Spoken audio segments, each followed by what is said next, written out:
So it took a little while, but we finally got the system up and running. As it turns out, the motherboard and CPU are both fine. What was going on is down inside the CPU socket here, some thermal compound had gotten into the pins and was blocking them from making good contact with the CPU. Now, because there's a whole bunch of pins in there, I couldn't just wipe it away like I normally do on a CPU or GPU. So we had to go down to our local cooler guys, pick up some ArchiClean. This is a thermal compound emulsifier. We had to soak the entire CPU socket with this stuff, let it sit overnight, then we let it sit upside down, because we couldn't just wipe it away either. We had to let it sit upside down to drip out. And then we had to go over it with a heat gun, make sure everything was all out of there so it didn't fry it when I booted it up. Fast forward a couple of days, we put the CPU back in, boot it up, and we get video and everything.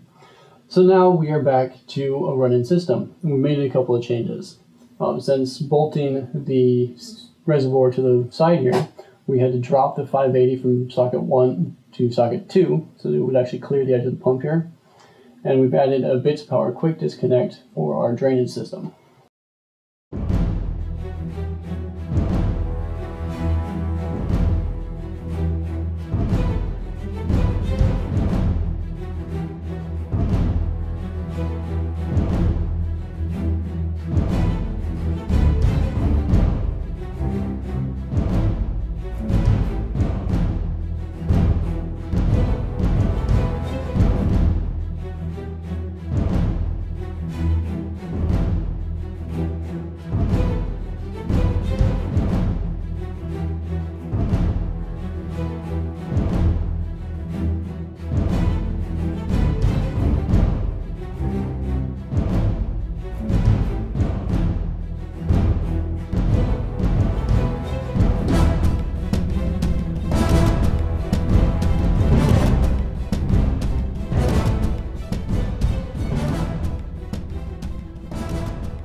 I hope you guys liked the video.